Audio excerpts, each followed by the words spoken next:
The life of the personality is an improvement project. We're always looking to get better. That's one aspect of the project. Another aspect of the project is we're looking for relief. And one of the ways we seek relief is to distract ourselves. It's interesting in a way because when we distract ourselves from the thinking process, it provides relief. And yet, even though that provides relief, we don't catch on to the idea that the thinking process is the source of the problem in the first place. If we caught on to that, then we would be aware of the fact that what is there other than just thinking? Because thinking, to live in the mental state and to live in the thought process, is to live in time, is to live as a personality, is to live as a physical body, and that's an unworkable formula. It doesn't work. It produces suffering.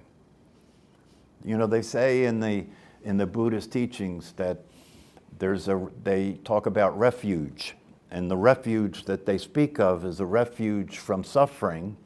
And the refuge from suffering that they speak of involves what they call the three gems: the Sangha, the Dharma, and the Buddha, right? Sangha, they say that these are the three aspects of a reality that can allow us to have refuge from the suffering that would otherwise be the case.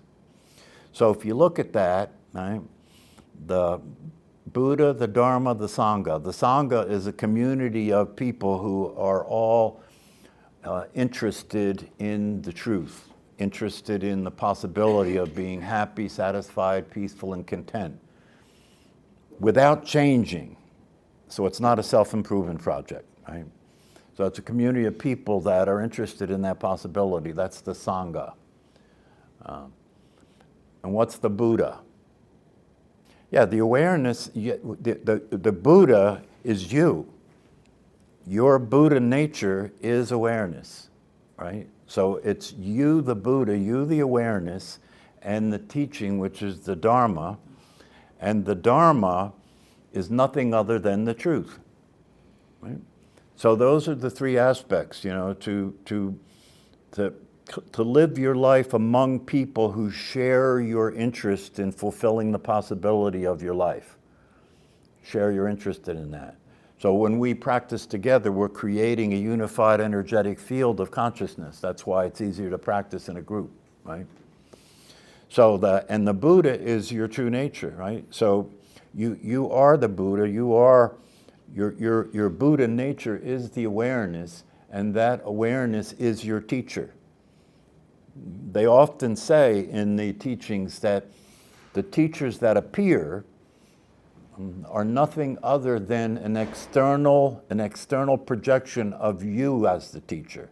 The guru that appears to teach you, right, is what you are externalized, and you put it into the form of another person and call them the teacher, right? And the teaching process that's involved when you are associated with the teacher, if the teacher is the real deal, the teaching process that's involved is a process in which the teacher is supporting you in recognizing that you're the teacher. And when you recognize yourself as the teacher, that relationship is no longer necessary. And the Dharma is not something that you believe in. The teaching is not something that you believe in. The teaching is something you discover. It's already the case. The truth, the capital T truth, right, is already the case, and you discover the truth out of your motivation to see it, so that the teachers can present you with conceptual information, concepts about the truth. They call it pointing to the truth, right? The teacher can provide you with pointers to the truth, can provide you with concepts about the truth, but as most teachers say, these are just good lies. These are just, because all conceptual information is not the truth. All conceptual information is the truth conceived in a mental way, conceived in a thinking process, right? So the actual truth is non-conceptual, And for you to experience your true nature, your Buddha nature, right? You have to allow yourself to experience being free from trying to conceptualize it, free from trying to realize it, free from trying to do anything. This is what the practice of meditation is. It's the practice of doing nothing, free from trying to do anything, and allowing yourself to understand the only thing that you need to do is get this mind to calm down, get this body to relax, right? So that the prevalence of mental activity and involvement with the physical existence of the body, right, can start to stop being in the way of experiencing your true nature. One of the things that Ramesh Balsekar spends a lot of time on that people find to be difficult to understand is this business of no free will. You know, the idea of no free will is something that the personality refuses to accept. Refuses to accept. Because what it implies is it means that you can do nothing, right? If you have no free will, it means you can do nothing, right? From the personality's viewpoint, that's bad news. Yeah? From the truth viewpoint, that's good news. Because everything that you do to attempt to realize your true nature is taking you away from it. Because you already are your true nature. Right? So it does not involve your doing anything. It doesn't involve a process. It doesn't involve your taking action or changing anything. What it involves is calming down enough and slowing down enough and getting the mental activity to calm down and slow down enough and practicing in your daily life to be outside of the hypnotic state. Practicing in your daily life to recognize the source of your discomfort, the source of your dissatisfaction, the source of your anguish, the source of your anger, the source of your fear is all coming from the same place. It's coming from identifying yourself as a physical body with a personality living in time. And that reality is an appearance. It is not actual. It is not true. So it is on you. You can't blame the teacher or the teachings if you don't see things clearly, because if you don't see things clearly, right, you're not slowing down and looking for yourself to see what the actuality of things are, to see what the truth is. And one of the things that's essential in order to realize the possibility of experiencing your true nature, right, is to have the recognition of awareness that is real and is alive for you. To have the recognition of awareness that is real and alive for you, and to recognize that this awareness has no form, it doesn't exist in time, it has no past or future. And you know, when we talk about the present moment, a lot of people think the present moment is a point in time. No, the present moment is not a point in time. The present moment, if you want to be clear about the present moment is in the absence of time. It's not a point in time. Time is an illusion. Time is not real. Time doesn't exist. The evidence for that is obvious. All you have to do is look at it. You know, right now it's a different day. It's at another place on the planet. So how real can that be if it's different depending upon where you are, depending upon your point of view? So time is nothing but a point of view. And to live in the present moment means to live outside of time, not live in a point in time, to live outside of time. Meaning that you're not living in relationship to the past, you're not living in relationship to an imagined future, you're living with what's happening in the moment, outside of time. That's why when you listen to people share, and they're sharing from a place, a real place. They're sharing from an alive place. They're sharing from an experience of being aware. What do they talk about? They talk about what's happening in this moment. They talk about little things that most of us don't notice at all that are always occurring in our lives. You know, like paying attention to nature, you know, looking at the sunlight, listening to the wind, you know, looking at these idiosyncratic things that are always going on in our lives that most of us miss because we're living in a state of mind. Yeah? So the real value and the real beauty and the real interest and the real happiness in life has to do with the simple experience of being aware, the simple experience of being aware itself, the simple experience of existence itself is the source of well-being. But we've been so thoroughly conditioned that that's not true, and your mental state and the thought activity that's occurring in your mind all the time is not consistent with that. The thought process that's occurring in your mind all the time is a function of the past and the future. If you pay attention to it, you'll see that this is true. What are you thinking about? You're thinking about what has happened or what will happen all the time. That's your life. What has happened and what will happen. And you're either regretting you're reacting to this time orientation. You're regretting what did happen, or you're wishing it still was happening, and you're imagining what will happen, and afraid of what might happen, and hoping something does happen. And that's your existence. You know, you get up in the morning, if you look ahead at the day, that's what your day looks like, right? You're looking forward to some things, and you're looking to avoid some things. And then you're looking to get through the whole thing, right? So you can come home and watch TV and do something to get the relief from the mental state and the emotional state that you've been suffering from all day. And we have it figured out in the time frame, right? We all know that Monday's a worse day than Friday. We all know that Wednesday's the middle of it, so that's not as bad as Monday or Friday. And we all know that Sunday night is worse than the whole thing, right? So this is how we actually believe that these things are true. You know, we actually believe that these things are true. And so the day of the week has something to do with how you feel. And the weather that's happening has something to do with how you feel. And what's going on in your mind, your mental state, you're ruminating and you're worrying and your concerns and your considerations, right? That's your life. That's your life. That's the life that we're looking to get to escape from when we want to get lost in a movie. That's the life we're looking to escape from when we drink alcohol or smoke pot. We want to alter our consciousness. You know? I was talking to one of my clients today, and we're talking about the practice of meditation. And one of the things that some people experience in regard to practicing meditation is they have this concern, this fear, because meditation is a process of letting go. Right?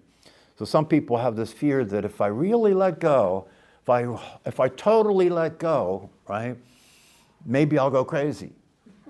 You know, maybe I'll just take my clothes off and run out and run down the street nude, right? So some people have this fear of if I really let go, I'll lose it, I'll go crazy, you know? And what I said to this person that was sharing that with me today is, don't worry, that's already happened, you are crazy. This isn't about going crazy, this is about going sane.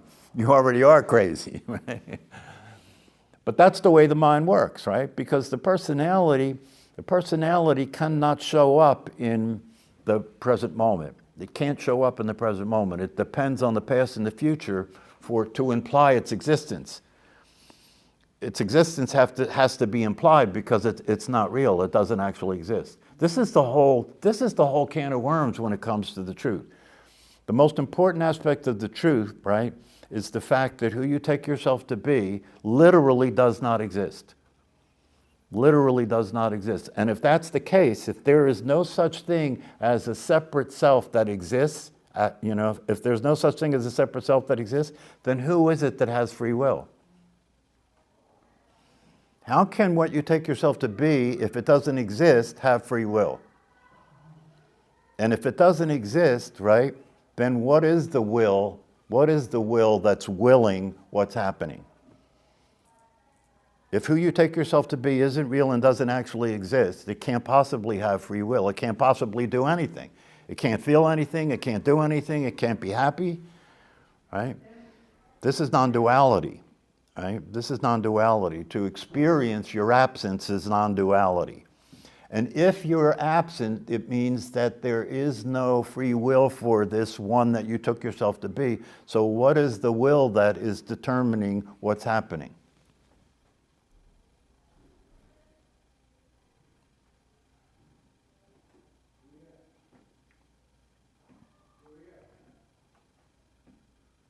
we consciously make decisions, though. You think you do. It's our personality. Yeah, but your personality is an illusion. So the you that you say makes decisions is just a thought process that you're having and you believe in it. That's all. There's no reality behind it, right? So one of the things that Ramesh Balsekar harps on, right, is he says there's a statement that is repeated in the Bible all the time, right, but it's never taken seriously. What is that statement? That will be done. Thy will be done. It's talked about all the time, but we don't live consistent with that being the truth, right? And the whole purpose of living with that being the truth is so that you can relax. This is the whole reason that you can relax, because what's happening has nothing to do with you in the first place, right? If you let things happen the way they're happening because the source of what's happening is beyond your pea shooter brain, it's beyond your pea shooter. It's determining the thoughts that occur in your mind, you know? And that statement from the 23rd Psalm, my favorite song because it's the song of David, right? Yea, though I walk through the valley of the shadow of death, I fear no evil, right? Thy rod and thy staff, they comfort me.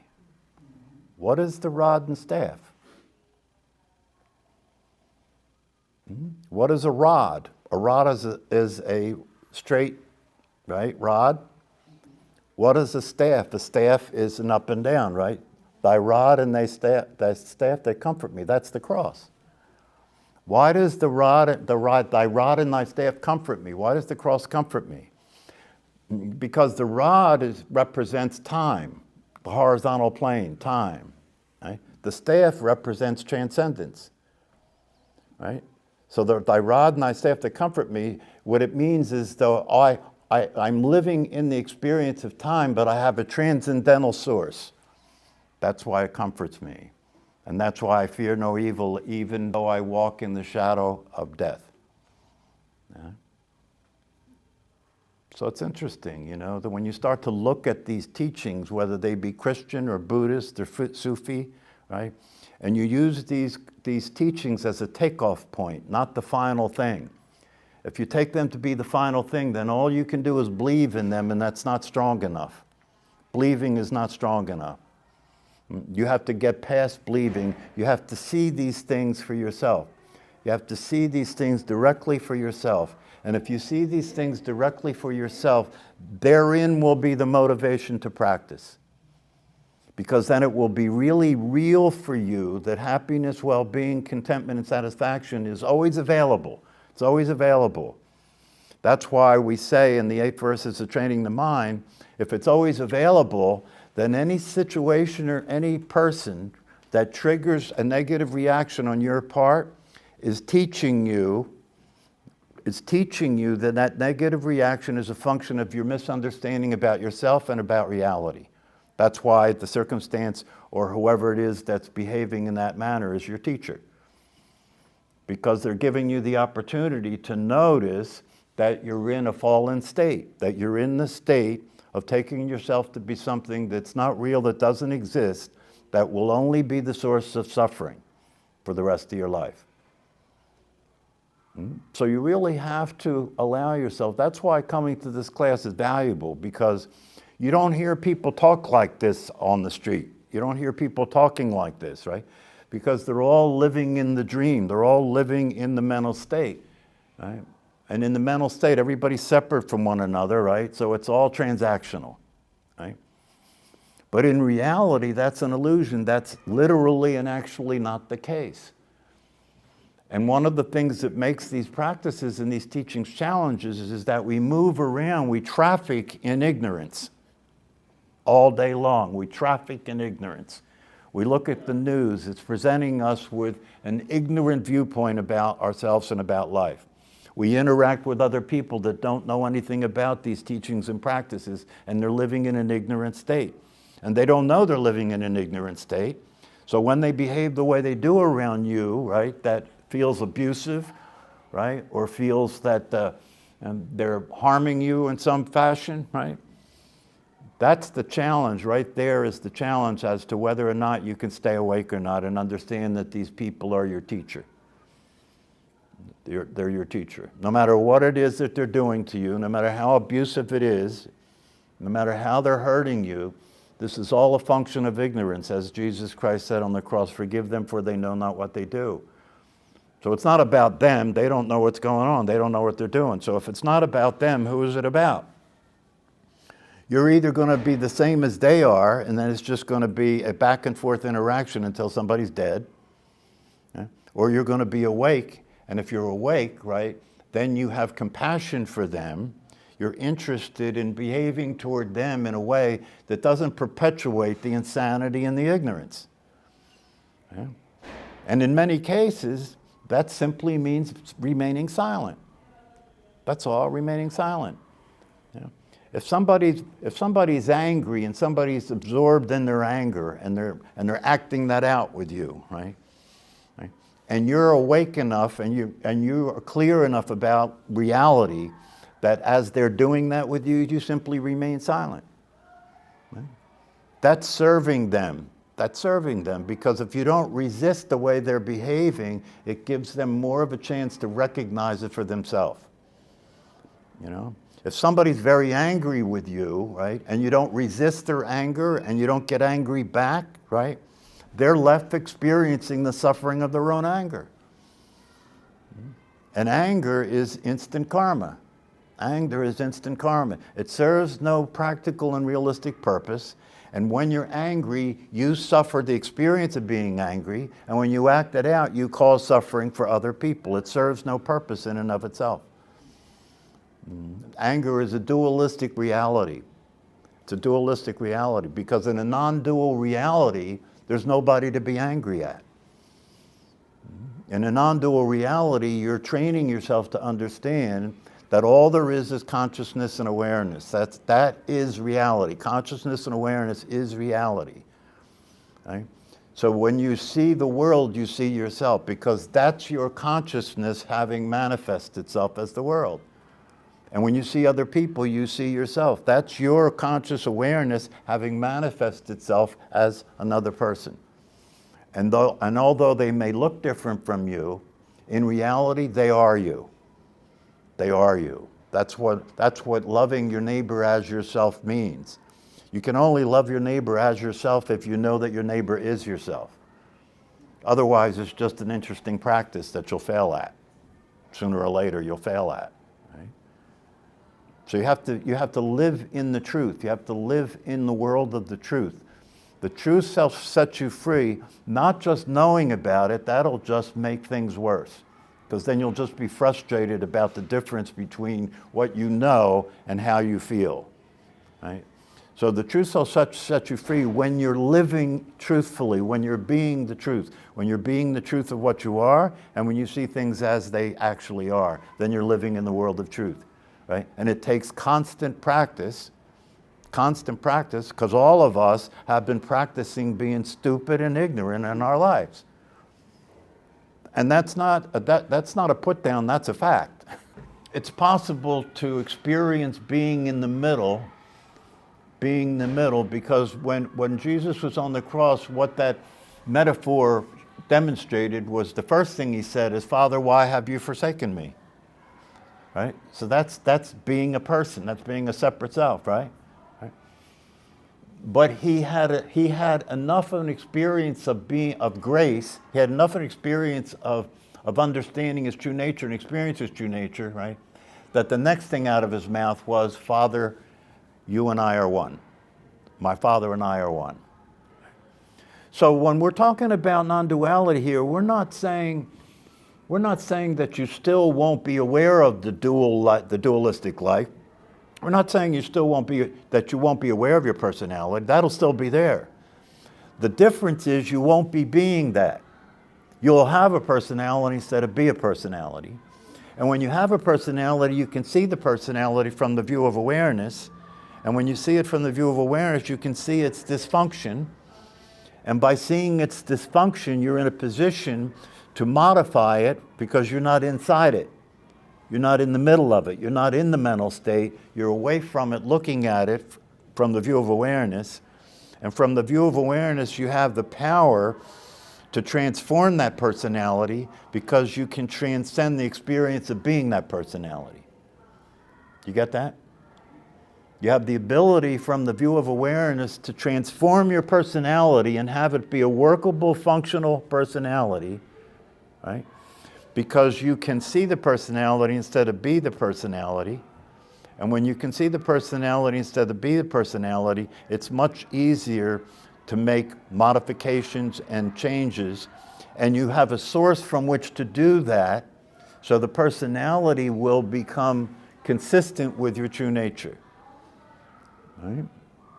And if you practice meditation consistently, formally and informally, eventually you'll start to experience the possibility of not being your emotions.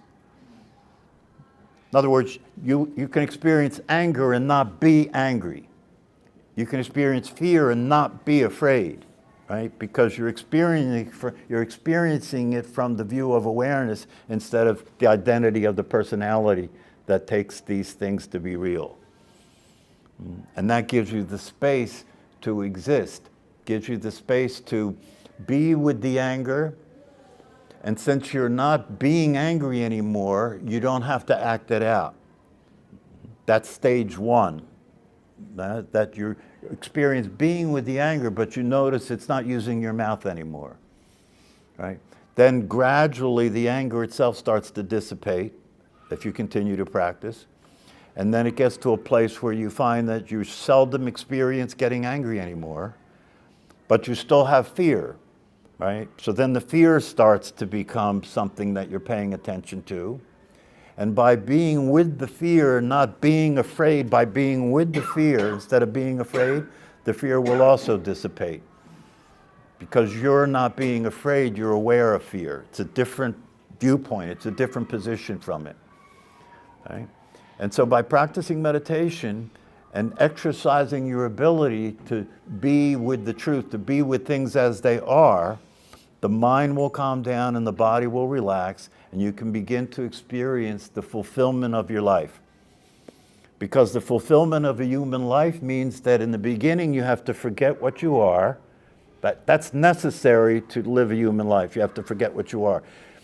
You can't be in the world of time and space and live a human life unless you're experiencing yourself to be a separate self, which means you don't know your true source anymore. Right? But that true source has always still been there. The only thing that's changed is your attention is now being placed on the thought process. And the awareness is still there because the awareness is the reality that allows for the mind to exist. The awareness is the reality that allows for the mind to exist. Right? But when you get conditioned, when you get socialized, right? You're trained to pay attention to your thoughts, right? You're trained to pay attention to your feelings. You're trained to pay attention to the mental activity and to participate in life as a separate self that's a member of the community.